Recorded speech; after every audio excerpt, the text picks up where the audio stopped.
Perang Puputan Margarana adalah pertempuran heroik yang terjadi pada 20 November 1946 di Bali. Puputan. Puputan berasal dari kata puput, yang artinya selesai atau habis. Puputan merupakan satu istilah perang sampai titik darah penghabisan. Di Bali, banyak terjadi puputan, namun di antaranya banyak puputan ada satu perang yang disebabkan oleh kembalinya Belanda ke tanah Bali.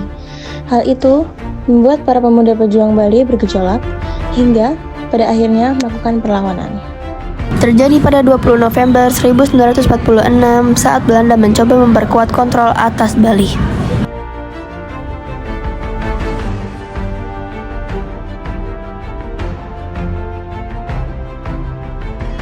Gusti Ngurah Rai dan pasukan Ciung Wanara melawan tentara Belanda yang didukung oleh Nika.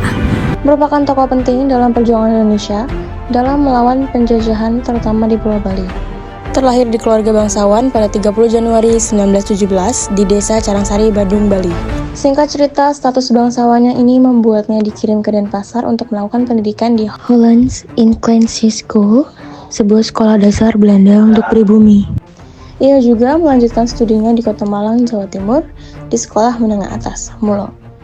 Namun ia harus kembali ke Bali karena menerima kabar bahwa sang ayah telah tiada.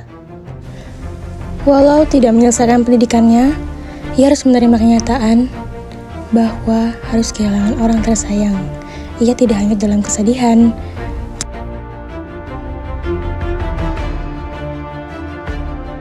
Singkat cerita, I Gusti Ngurah Rai memulai karirnya sebagai seorang militer dan bergabung di sebuah sekolah perwira Korps Prayoda yang merupakan salah satu tempat pendidikan militer yang diawasi oleh KNIL di Kabupaten Gianyar.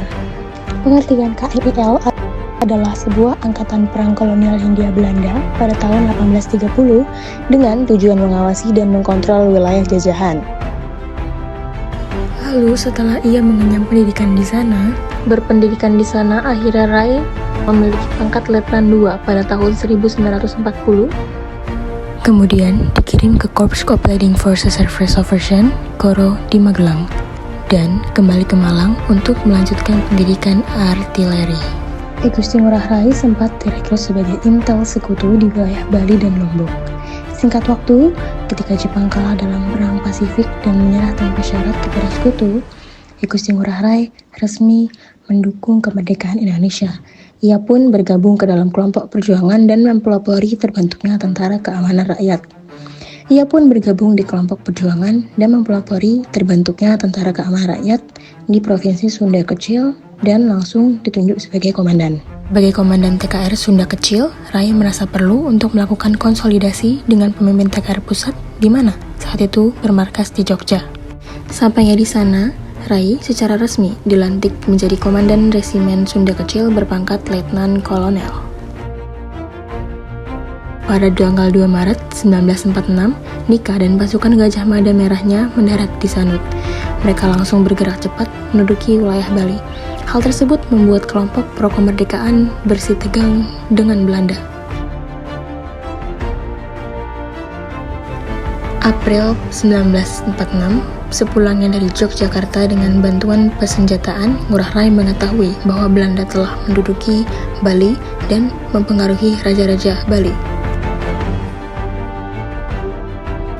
Sebanyak 2.000 pasukan bersenjata lengkap telah siaga melawan siapapun yang berani menghalangi.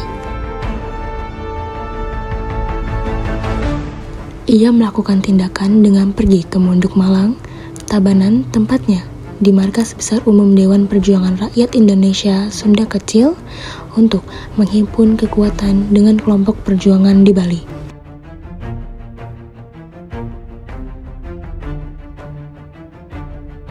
Mulai dari sanalah, pasukan bersenjata I Gusti Ngurah Rai dan Belanda tidak dapat dihindari. Peperangan pecah, strategi peperangan gerilya mulai dijalankan. Di bawah komando I Gusti Ngurah Rai, pasukan yang berjumlah ratusan orang mulai menyerang pos-pos Nika yang ada di Bali. Perang itu berlangsung sebulan lamanya, dan hal tersebut memberikan kerugian besar terhadap pihak Belanda.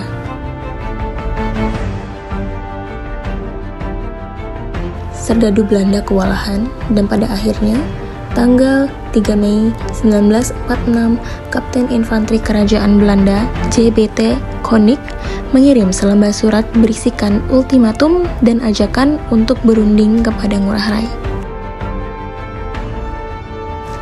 Nyatanya, ia tak peduli akan surat itu. Bersama rekannya, Ngurah Rai berdiskusi untuk tindakan selanjutnya.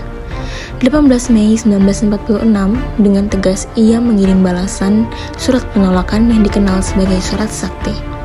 Isi surat itu menyatakan bahwa ia bukan kompromis dan akan tetap berjuang mempertahankan Bali sampai cita-cita tercapai, yaitu melenyapkan Belanda dari Ibu Pertiwi.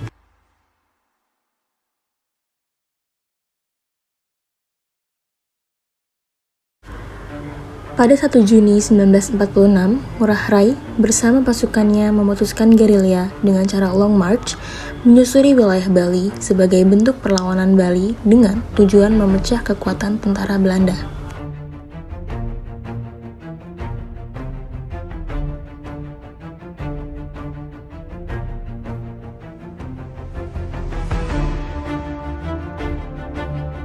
Hingga pada 7 Juli 1946, tibalah mereka di Tanah Aron, Karangasem. Pada waktu itu, Belanda berharap dapat menyergap pasukan Ngurah Rai, malah terjadi sebaliknya. Dari atas tebing tinggi pasukan Ngurah Rai, melihat tentara-tentara Belanda sedang berada di bawah mereka. Dengan perhitungan matang, tanpa sedikit kesalahan, mereka akhirnya mulai menembaki Belanda dari atas tebing. Hal itu membuat Belanda tunggang langgang dan kesulitan untuk melawan. Akhirnya, pertempuran sengit itu berakhir dengan kemenangan telak Gusti Ngurah Rai atas Belanda. Berakhir dengan kemenangan, tercatat setidaknya 82 orang tentara Nika tewas dan pasukan Ngurah Rai selamat tanpa korban jiwa. Tapi, perjuangan belum selesai. Usai perang itu, Ngurah Rai dan pasukannya bergerak ke arah barat. Gusti Ngurah Rai memutuskan memecah pasukan ke dalam beberapa satuan kecil yang kelak nantinya pasukan yang dipimpin oleh Gusti Ngurah Rai menjadi pasukan Ciung Wanara. Pada tanggal 18 November 1946, Ngurah Rai memutuskan menyerang tangsi polisi Belanda yang ada di Taban yang menghasilkan satu detasmen Belanda dengan persenjataan lengkap menyerah. Hal ini membuat Belanda ingin balas dendam atas perbuatan Ngurah Rai.